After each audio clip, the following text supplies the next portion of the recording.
So Spike's all, So what are you wearing? and Glimmy's like, nothing, dude. I'm fucking naked. No butt munch. I meant for when you get your award. It's a dual ceremony, man. You're getting a Medal of Honor for defeating that big screechy bug bitch and a Grammy for best new rap single. And Glimmy's like, Yeah, I know what happened. I was kinda there. well, god fucking damn it, Starlight. You're stealing my jokes now. I'm the one who's supposed to make fun of exposition. That's my gig. Where exactly do you get off janking my go-to routine? Now I actually have to try to be funny instead of just making the same joke over and over again and banking on the fact that my viewers are all too drunk or entangled in their own depression to notice. Anyway, who cares? See, Spike was just distracting Glimmer so that Twiggy could sneak into her bedroom without permission and make sure there's enough room above her dresser for a mirror when, yeah, there is enough room because, you know, it's like a huge fucking wall and there's nothing on it. Seriously, Twilight, you could have just done a little harmless, stealthy observation, like why not make some tea or mix up some hot toddies or whatever and just knock on Glimmy's door one morning and be like, hey sister, you want a drink? Then you could just sit there, have a nice talk with your friend/student and examine any walls to your heart's content without having to orchestrate this whole subterfuge and invade her personal space quite literally behind her back. But you know what, Twilight, I give you too much shit and I can't even stay mad because you're such a fucking sweetheart. See, Purple may be a little odd in her methods, but all she wants is to give Glimmy a mirror with pictures of her loved ones on it, just like she has. The first thing she'll see when she wakes up is herself surrounded by all her friends. I'm gonna be honest, the first time I heard that line, I teared up, and even though as of this recording, I've watched this episode 20 some odd times, it just keeps happening. And I thought to myself, you know, I should totally have something like that. I'd love to wake up and see myself surrounded by all those good friends that I totally have. So, the award ceremony from the ending of A New Hope happens, and of course Discord has to act like a fucking dick in the middle of it. That's expected. What blows me away is that Glimmy actually gets a giggle out of it while everyone else is scowling and rolling their eyes. I know the elements of harmony don't even fucking matter anymore, but I still can't help but constantly wonder what Glimglam's element would have been if she was part of the old school clique, and oddly enough, this one little moment was the final piece of the puzzle for me. Starlight is the element of empathy. She's perfectly content to hang out with all the folks that nobody else can connect with or tolerate. Sunburst is a neat, Trixie is a narcissistic cunt, Discord is a nigh intolerable asshole, and Maud is so severely autistic that nobody gets her. Glimmer seems to have some residual sociopathic tendencies as a result of her absolute clusterfuck of a past, but at the same time, it's clear that she has the ability to appreciate those individuals with whom the majority of people just can't deal. I could spout a bunch of meaningless conjecture as to why this is the case, but I'd rather just say that I aspire to have that same level of understanding and compassion, and I constantly fail at it. Oh shit, look who it is, Vinyl! Man, I love Vinyl. I know she used to be a fandom mascot or whatever, and I think you guys can probably tell I'm not exactly the type of guy who cruises through town blasting proud to be a brony with the windows down, but I'm not gonna fucking lie. I loved Epic Wub Time back in the day, and I still ship the fuck out of Vinyl and Octavia. Also, if you get a chance, read University Days. Okay, we got off track there. So, Celestia's hanging around slamming down some shots, and Twi's all, wow, dude, thank God for Starlight. Now I know how you feel every time you get your shit kicked in off camera and you have to wait for me to come save you. And the big white slut with the big round butt is like, yeah, dude, how's it feel to just completely get your ass whipped? And Twi's all, My cheeks are sore. anyway, Discord's being a conniving, manipulative piece of garbage as usual, and he's all, so, Twilight, your precious little Glimmy Glam saved the world, huh? Yeah, dude, I'm so fucking proud of her. You do realize what this means, though, right?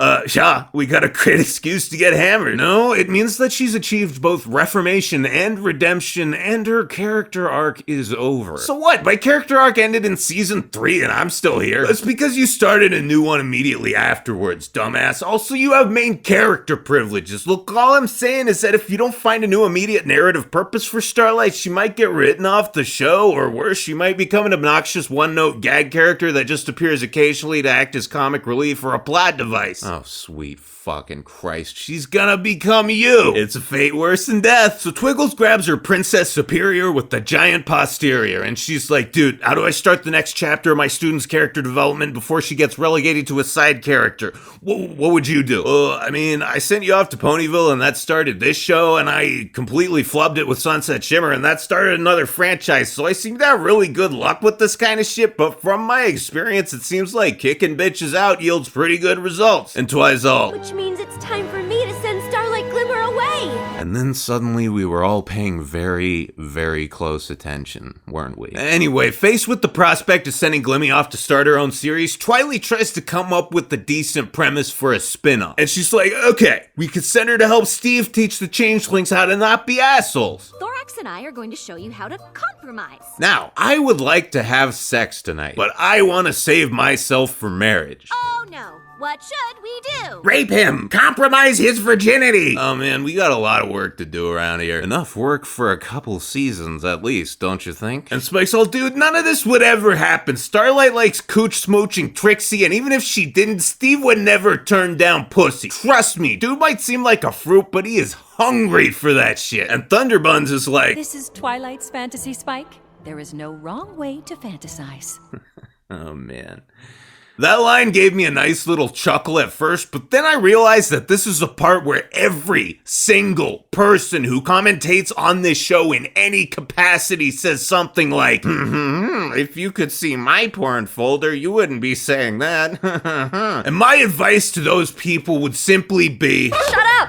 Shut up! oh wow, you're such a pervert because you whack your dick to those Fudas or some lolicon or whatever. Ho boy, you sure are living on the edge. Did you go on the deep webs to get that stuff? Ooga fucking booga. How terrifying. Sorry guys, but it's the current year and that shit's just normal now, so you can stop jerking yourselves off over what you jerk off to. Anyway, imaginary Glim Glam's like, you see, the answer to this conundrum is called butt sex. Butt sex? Yep, when you do it in the butt, it's still sex, but technically it doesn't count. Compromise. So they snap back to reality. Oh, there goes gravity. And Celestia's like, Twilight, there's no wrong way to fantasize, but anal counts. That's just a fact. Well, I wish you would have told me that sooner. And Spike's like, yo, Twilight, why don't you just talk to Starlight about this instead of spurging out and literally getting lost inside your own head? It'd probably be faster and easier. And Celestia's like, This is a momentous decision. You must consider all the possibilities. and I'm sitting here like, hey, snow globes, I think that's what she's doing right now. Despite this episode being called Celestial Advice, I don't really hear any actual advice coming from anyone but Spike. You know, I've said it before, the common sense switch is always either in the Spike position or the Twilight position, but you know what position it's never ever in? Then Twiggy's like, oh my god, I got it, I can send Starlight to go be Ember's roommate at Dragon College. Amber! Starlight! Sure. You ready to do some death-defying dragon stuff? Aw, totally! And I'm just like, dude, why did they sound so normal all of a sudden? But then Twiggers is all, wait, what if she starts hanging out with Garble though? She could turn into a huge faggot. And Spike's like, dude, she's already gay. What does that have to do with anything, Spike? Are you insinuating that all gay people are faggots? That's just homophobic, man. Yo, Twi, how about this? Send her to go live with Sunburst. They got a bunch of fucked up emotional history together. Boom, it's a perfect premise. Holy shit, you're right. All right, problem solved. Now you can go talk to Starlight and clear all this up. Wait, no, dude. Sunburst is a lonely perma-virgin. What if he, like, red pills the fuck out of her and they get into some edgy occult bullshit? And Celestia's like...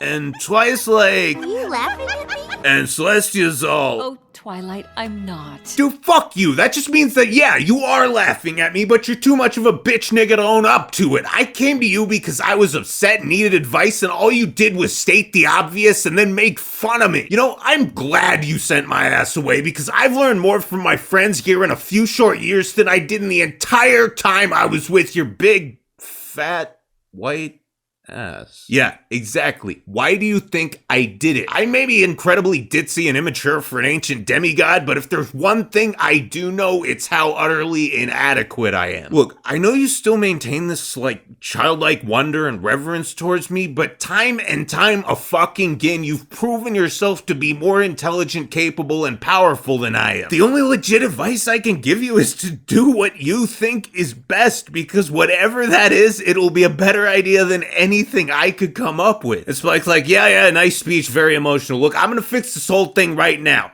There we go. Oh shit, I should just go talk to Glimmer about this, huh? Yeah, and once you're done with that, we're flipping it back. It's my turn this week. So Twiggy's like, all right, you assholes, listen up. Dude, Glims, you did good, kid. As far as ways to prove you're a cool chick, saving the world is pretty high up there on the list. I love you, man, but I get that living in my attic might not be your only ambition in life, so I'm declaring you officially reformed, redeemed, and released. If you decide to go start your own spin-off, please, for the love of Celestia's giant ass, take Discord with you. And Glimmy's all, dude, I don't want to leave this place. This is the first time in my entire adult life that I've had stable, healthy relationships, and yeah, I did one thing right, but other than having low enough standards to form my own crew out of Equestria's social rejects, I fucked up pretty much everything else. You might think I'm ready to leave, man, but I sure as fuck don't. I don't either, dude. Discord just planted the idea in my mind and my autism carried it to its logical conclusion. Man, fuck you, Discord, you shaft-shining schlong goblin. Why do you always have to be such an asshole? Hey, don't bust my balls too hard. It made for a great episode. Very true. You sure are lucky that I understand your value as a plot device. If I lacked that meta-awareness, there would be literally no reason to forgive you for stuff like this. Anyway, Starlight and Princess Sparkle hug it out and Glimmy's all, so Twilight, how do you feel about me just staying here and being part of the main cast? And Twi's like, Long and hard.